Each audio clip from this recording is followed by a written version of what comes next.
हर रोज एक नई कहानी देखने के लिए चैनल को सब्सक्राइब करें और बेल आइकन दबाना ना भूलें। मुंबई शहर में रहने वाली अर्चना को अपनी मराठी संस्कृति से बड़ा प्यार था। कभी भी किसी रिश्तेदार के घर वो जाती तो उपहार के रूप में अपनी रसोई में बना कोई न कोई स्वादिष्ट पकवान जरूर ले जाया करती। वो अपने पति विठल के साथ रहा करती थी। एक रोज वो रसोई में बर्तन साफ करते हुए गुनगुना रही थी।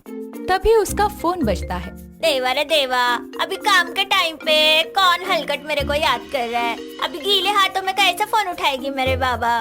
तभी वो फटाफट से अपने हाथ तौलिए से पोंछकर फोन उठाती है। ओ, कौन बोल रहा है? तेरी सास बोल रही हूँ। जमाइला आई, कैसी हो आप? बड़े दिनों बाद फोन केला तुमच्या। माझी याद नहीं आती? ओ मराठन, हिंदी में बोलना। नहीं नहीं बोल मत, तू मेरी सुन। परसों की टिकट करवा ली है मैंने। बम्बई आ रही हूँ मैं, वहाँ कुछ महीनों के लिए। हो आई, लेकिन अचानक कैसे? मतलब तू कहना क्या चाहती है, मैं ना आऊँ?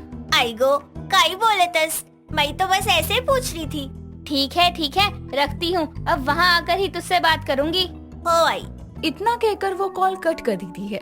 समय बीतता है और एक सुबह जब अर्चना का पति विठल सोकर उठता है तो खाने की बढ़िया सी खुशबू से वो सीधा रसोई की तरफ खिंचा चला आता है और इतने सारे पकवान रखे देखकर साइड में पड़े हुए मोदक उठाकर खाने ही वाला होता है कि तभी अर्चना उसके हाथ से झटके से मोदक छीनते हुए कहती है, देवा रे देवा, कैसा मानुस झाला रे। पहले जाकर मुंह तो धो लो। अरे मेरी बाइक को इतना सब कुछ बनाई तू काय को? मराठी नहीं बोली जाती है तो काय को खाली पीली उसका बैंड बजाते हो? जाओ जाकर फ्रेश हो जाओ। किधर निकलो, आज तो रविवार है। आज मैं तुम्हारी रसोई में बने पकवान का आनंद उठाऊंगा। चुपचाप फ्रेश हो जाओ। भूल गए आज आई आने वाली है, उनको लेने स्टेशन जाना है। आई का विठल, तू तो गेला रे। तभी वो जल्दी से फ्रेश होने चला जाता है। लगभग 11 बजे के करीब वो अपनी माँ को लेकर घर आता है तो अर्चना उसके पैर छूकर आशीर्वाद लेती है और कुछ ही देर में उसके लिए रसोई में मेहनत से बनाए पकवान परोसते हुए कहती है, आई ये सब मैं बनाई है। तूने तो बनाई, लेकिन बनाई क्या क्या है ये तो बता दे कुछ। देखने से तो कुछ पहचान में ही नहीं आ रहा। आई, ये सब मराठी पकवान है। पूरन पोली, मिसाल पाव, घनाव आणि ये मोदक। हाँ माँ, अर्चना की रसोई का मराठी खाना बहुत लाजवाब होता है और ये सब इसने आपके आने की खुशी में बनाया है। अच्छा, जरा मैं भी तो खाकर देखूं मेरी मराठी बहू की रसोई का खाना। हो आई, खाओ ना। तभी सुलोचना खाना खाना शुरू करती है और खाना स्वादिष्ट लगने पर फट से खाना चट करके डकार मार के कहती है, बहू पेट भर गया तेरी मराठी रसोई का खाना खाकर, लेकिन मन नहीं भर रहा। सच में खाना बहुत लाजवाब और मजेदार था, खासकर ये वाली गोली। गोली? आपने गोली किधर खाई? देवा, अरे आई, उनको गोली नहीं बोलते, पूरन पोली, पूरन पोली। अभी पोली हो के गोली, नाम में क्या रखा है। स्वाद में ठीक तो सब ही है। अभी मैं थोड़ा आराम कर लेती हूँ, अभी पेट भर के खा लिया है, मस्त नींद आएगी। हो आई, जब तक मैं सब साफ सफाई कर देती है। तभी सुलोचना अपने कमरे में चली जाती है और अर्चना अपने कामों में लग जाती है। समय बीतता है। एक रोज अर्चना के पड़ोस में रहने वाली शिवाली उसके घर आकर कहती है, वहिनी, ओ वहिनी, कुठे आहेस? अरे किस वहिनी को ढूंढते हुए आई है तू यहाँ? यहाँ कोई वहिनी नाम की नहीं रहती। ओहो, अर्चना वहिनी को आवाज लगा रही हूँ, पर तुम्ही कौन आहे? शिवाली ताई, क्या हुआ आप यहाँ? अरे पहले मुझसे इसकी पहचान करवा, तेरी पड़ोसन है क्या बहू? ओ आई, शिवाली ताई हमारे पड़ोस में रहती है, ये मेरी आई है। हो, अच्छा वहिनी, मुझे पाव भाजी बनानी है, पर देखो ना घर में मक्खन ही नहीं है, तो वही लेने चली आई। थोड़ा मक्खन दो ना। हाँ ताई, तुम बैठो, मैं लाती है। हो वहिनी। तभी कुछ देर में अर्चना रसोई से शिवाली को मक्खन ला कर देती है और शिवाली वहाँ से चली जाती है तो उसकी सास उस पर गुस्सा करते हुए कहती है, क्या बात है, तेरी रसोई में तो चीजों का भंडार पड़ा है क्या, जो अपनी पड़ोसनों में ऐसे फोकट में बांटती रहती है? अभी वो मांग रही थी तो मैंने दे दिया। अभी पड़ोसनों में तो लेना देना चलता है ना। तुम एक कलाजी करो नक्का। ये नक्का वक्का मुझे नहीं समझना। ऐसे पड़ोसनों को रसोई का सामान देना मुझे पसंद नहीं है, और ये पड़ोसने तो हमेशा से कुछ न कुछ मांगने के बहाने घर आती ही रहती हैं। हो आई, मैं समझ रही हूँ आपकी बात, पर जरूरत के समय में ही ऐसा करती हूँ। अभी रसोई में कोई चीज अचानक से खत्म हो जाती है, इसीलिए आप गुस्सा मत करिए। मैं आपको जल्दी से बटाटा बना के खिलाती हूँ। हाँ, साथ में पुदीने की चटनी भी। एक बार फिर सुलोचना की मराठी बहू की रसोई में उसकी पसंद का पकवान बनना शुरू हो जाता है। समय बीतता है। अर्चना अपनी मराठी रसोई में सिर्फ मराठी ही नहीं बल्कि कई तरह का खाना बनाती थी, लेकिन मराठी तरीके से, जिसके लिए वो ज्यादातर खड़े मसालों का इस्तेमाल करती थी। एक रोज सुलोचना रसोई में पहुंचती है तो पानी पीते हुए पूरी रसोई को निहारते हुए खुद से कहती है, वैसे कुछ भी कहो, जैसे रसोई में बहू खाना एक नंबर बनाती है, वैसे ही रसोई को भी चमका कर रखती है। सब चीजें अपनी जगह रखी है, मतलब अपनी सास के बिना भी बहू सब कुछ संभाल लेती है। उसको खुद से बातें करता हुआ अर्चना सुन लेती है और अगले दिन सुबह के समय अर्चना रसोई से अपनी सास को आवाज लगाते हुए कहती है, आई आई जरा रसोई में आना। आई अरे क्यों इतना चिल्लाई? आ गई तेरी आई, क्या हुआ? आई देखो ना, सब्जी में नमक थोड़ा ज्यादा हो गया है। अभी तुम ही बताओ ना, मैं क्या करूं? अरे तो तेरा ध्यान कहाँ रहता है? रसोई में खाना बनाते हुए एक काम कर, आटा गूंद रखा है। हाँ आई, ये रहा। हाँ तो एक काम कर, इस आटे की छोटी छोटी गोलियां बनाकर इस तरी वाली सब्जी में डाल दे। ये आटे की गोलियां फालतू नमक सोख लेंगी, सभी के खाने लायक हो जाएगी ये। मैं अब भी करती है। अर्चना अपनी सास की बताई हुई तरकीब अपनाती है, जिससे सब्जी फिर से खाने लायक हो जाती है। साथ ही वो अपनी सास से रसोई में करने वाले और भी उपाय पूछती है और उन्हें अपनाती भी है। एक रोज विट्ठल सभी के लिए बाहर से वड़ा पाव खरीद कर लाता है, जिसे देखकर सुलोचना कहती है, हाय दैया, अरे नालायक, ये छोटे छोटे बंद तू खाने के लिए लाया है और ये भी कोई बंद खाने का समय है? अरे माँ, ये बंद नहीं, मुंबई के फेमस वड़ा पाव हैं। खाकर देखो माँ, बढ़िया लगते हैं। आज बाजार से लौट रहा था तो सोचा आपके लिए लेता हूँ। ये तो शायद बहू ने अपनी रसोई में बनाया था, है ना? नहीं नहीं आई, वो मिसल पाव था, ये वड़ा पाव है, खा के देखो। इतना कहकर अर्चना एक वड़ा पाव हाथ में लेकर अपनी सास को खुद खिलाती है, जिसे खाकर सुलोचना मुंह बनाते हुए कहती है, क्या बेकार चीज है, बिल्कुल भी स्वाद नहीं है, इसमें मुझे नहीं खाना। कमाल है माँ, आपने ब्रश नहीं किया क्या? कितनी टेस्टी वड़ा पाव है, लेकिन आपको बेकार लग रहा है। नालायक, तेरे मुंह का स्वाद बदल गया है। इससे अच्छा तो मैं मेरी मराठी बहू की रसोई में बना पाव भाजी खा लेती। अब मैं समझा माँ, आपको ना अपनी मराठी बहू की रसोई में बना खाना ही पसंद आने लगा है, इसीलिए आपको कहीं और का बना कुछ अच्छा ही नहीं लग रहा। हाँ तो इसमें बुराई क्या है? मेरी बहू बनाती ही इतना अच्छा खाना है, इसलिए मैंने तो सोच लिया अब मैं यहाँ से वापस नहीं लौटूंगी, अब यहीं रहूंगी और अपनी मराठी बहू की रसोई का खाना खाऊंगी। तेरे पापा को भी कह दिया है मैंने तो। सच्ची आई, अब आप हमेशा यही रहेंगी। देवा, मैं खूब आनंदी आहे। मी पण इसी बात पे वो बना ले बहू, पोली। हो आई, पूरन पोली। तभी तीनों हंसने लगते हैं और कुछ ही देर में अर्चना पूरन पोली बना कर लाती है और सब मिलकर खाते हैं। आशा अपने बड़े बेटे की मौत के बाद से अपनी बड़ी बहू माधुरी को बहुत मानती थी, क्योंकि माधुरी ने बहू के सारे फर्ज अच्छे से निभाए थे। अपने पति के बिना वो इस घर का बेटा और बहू दोनों बनी हुई थी।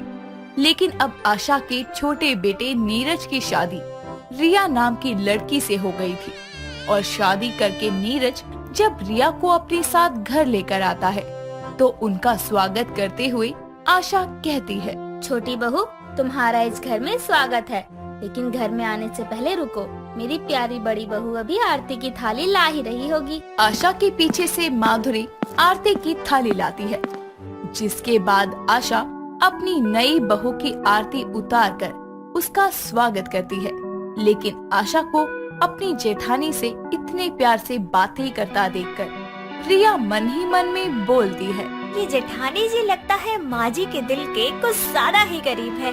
कोई नहीं, अब उनकी छोटी बहू आ गई है, जल्दी जेठानी जी की जगह मेरा नाम छाया रहेगा सासू माँ की जुबान पर। ऐसे ही दिन गुजरते जाते हैं और एक सुबह आशा रिया को उसकी पहली रसोई की रस्म में हलवा बनाने को कहती है, लेकिन रिया को हलवा बनाना नहीं आता था, जिसके कारण माधुरी उसकी मदद कर देती है।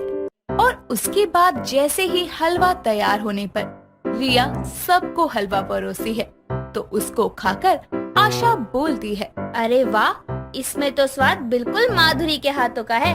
बड़ी बहू, बेटा कहीं तूने ही तो नहीं बना दिया ये हलवा छोटी बहू के बदले? नहीं माँ जी, ऐसा नहीं है। हाँ माँ जी, ऐसा कुछ नहीं है, मैंने बस थोड़ी हेल्प की थी देवरानी जी की। उन्होंने पहले कभी हलवा बनाया नहीं है ना, इसलिए। अच्छा, मदद करी थी, पर फिर भी ऐसा लग रहा है तूने ही बनाया है पूरा हलवा। चलो कोई नहीं, ले छोटी बहू अपना नेक रख। आशा रिया को नेक देने के बाद कुछ पैसे माधुरी को भी देती हुई बोलती है। ले माधुरी बेटा, तू भी ले, आखिर मेहनत तो तेरी भी लगी है। माँ जी आप भी ना, आपका आशीर्वाद है इसलिए मना नहीं कर सकती।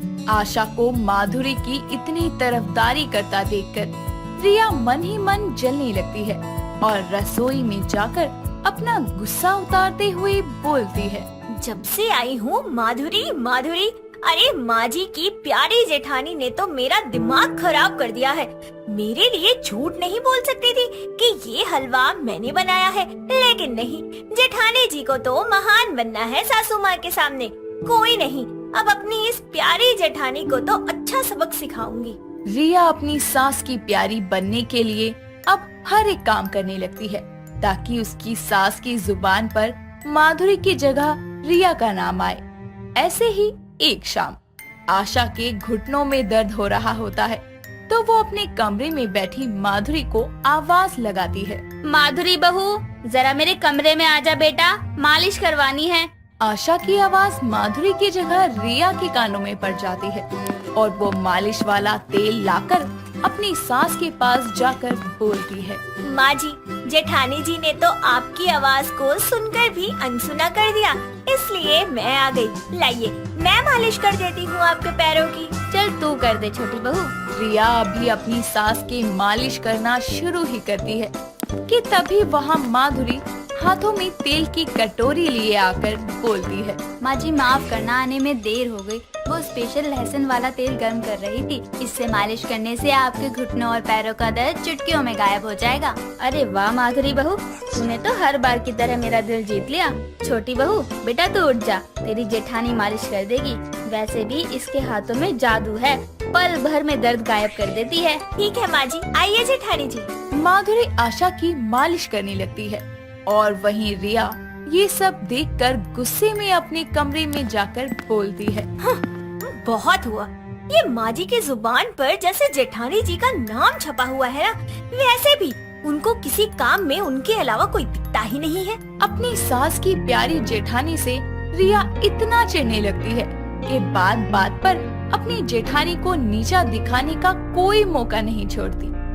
एक शाम सामने वाली पड़ोसन कमला आशा से मिलने आती है तो माधुरी उनके लिए चाय बना रही होती है। माधुरी की नजर गैस से हटते ही रिया चाय में नमक डाल देती है और फिर जब माधुरी चाय के कप बाहर ले जाकर आशा और कमला को देती है तो कमला चाय का एक घूंट मारकर बोलती है। छी छी, अरे कैसी चाय बनाई है माधुरी बहू। अगर चाय नहीं पिलानी थी तो बोल देती, ऐसे नमक वाली चाय पिलाकर मुंह कड़वा करने की क्या जरूरत थी। क्या नमक वाली चाय? कमला के ऐसा कहने पर आशा भी चाय पी कर देखती है और उसमें नमक होने पर वापस से चाय का कप रखते हुए कहती है। अरे कमला, माना इसमें नमक है, लेकिन जरूर माधुरी बहू से ये गलती से हुआ है, क्योंकि ये कभी जानकर ऐसा नहीं करेगी। मैं अच्छे से जानती हूँ अपनी बहू को। रहने दे आशा, इतना अंधविश्वास ठीक नहीं है अपनी बड़ी बहू पर। मुझे तो लगता है अपनी देवरानी के आने के बाद माधुरी को गुस्सा आता है कि सब उसकी तारीफ करते हैं। मैंने भी आकर तेरी छोटी बहू की तारीफ कर दी तो इसने बदले में ऐसी चाय बनाई। ऐसा नहीं है कमला आंटी, मैंने जानबूझकर कुछ नहीं किया, शायद गलती से नमक डल गया होगा चाय में। माधुरी बहू, तुझे रोने की जरूरत नहीं है। और कमला, मैं अपनी बहू को तुझसे बेहतर तरीके से जानती हूँ, वो किसी से जलने वाले काम नहीं करती और मैं अपनी माधुरी बहू के खिलाफ एक शब्द नहीं सुनूंगी, इसलिए अब तू जा सकती है। कमला ये सुनकर गुस्से से भनकती हुई अपने घर चली जाती है तो वहीं आशा रोती हुई माधुरी को गले लगाकर चुप करवाती है। दूर से ये सब देख रही रिया मन ही मन चिढ़ते हुए बोलती है। हाय हाय, ये सब तो मैंने जेठानी जी को मारी की नजरों में नीचा दिखाने के लिए किया था, लेकिन इससे तो ये दोनों और ज्यादा पास आ गई। अब ऐसा क्या करूं कि माँ जी जेठानी जी को धक्के दे देकर इस घर से निकाल दे। रिया अब अपनी सास की प्यारी जेठानी को अब उसकी नजरों में गिराने का बड़ा प्लान बनाती है। रात होने पर जब सब खाना खाकर सो जाते हैं तो आधी रात को रिया अपनी सांस को उठाते हुए बोलती है, माँ जी उठिए ना, मुझे आपकी मदद चाहिए। आशा रिया की आवाज सुनकर उठती है और उसको ऐसे इस वक्त अपने कमरे में देखकर कहती है, अरे बहू, तू इस वक्त यहाँ क्या कर रही है? माँ जी, मेरे सिर में बड़े जोरों का दर्द हो रहा है। आपके पास दवाई है क्या सिर दर्द की? मेरे पास नहीं है बहू, लेकिन माधुरी बहू के पास होगी। रुक, मैं तुझे ला कर देती हूँ। आशा जैसे ही माधुरी के कमरे में पहुँचती है तो दरवाजा खोलने पर हैरान रह जाती है। माधुरी के बिस्तर पर उसके साथ बगल में एक आदमी सो रहा था। पीछे से रिया भी वहाँ आती है और ये नजारा देखकर चिल्लाते हुए बोलती है, हाय राम, जिठानी जी, ये क्या गुल खिला रही हो रात बिरात? रिया की आवाज सुनकर माधुरी की नींद खुल जाती है और वो अपने बगल में एक अनजान आदमी को देखकर बोलती है, हाँ, ये कौन है? और माँ जी आप यहाँ? वो आदमी भी उठ जाता है और रिया माधुरी के इस सवाल का जवाब देते हुए बोलती है, हमें क्या पता, आप बताओ ये कौन है और इतनी रात को आपके कमरे में क्या कर रहा है?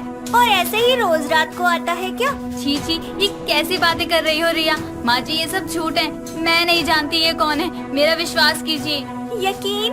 और आपका? अरे जाओ ना, आप इतनी बच्चलन औरत निकलोगी, मैंने और माँ जी ने तो कभी सोचा ही नहीं था।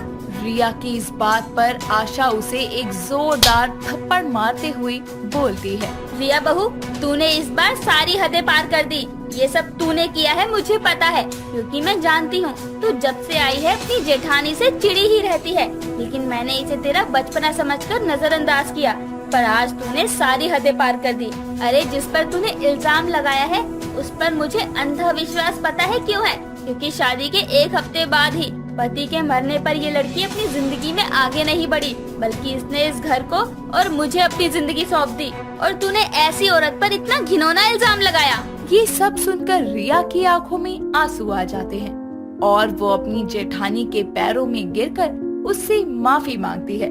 माधुरी रिया को माफ कर देती है और कुछ समय में आशा भी उसे माफ कर देती है, जिसके बाद तीनों सास बहू बड़े ही प्यार से पूरे घर को संभालते हुए साथ रहती हैं। अगर आपको ये वीडियो पसंद आया हो तो इसे लाइक कीजिए, चैनल सब्सक्राइब कीजिए और कमेंट करके बताइए कि भविष्य में आप कौन सी कहानी देखना पसंद करेंगे।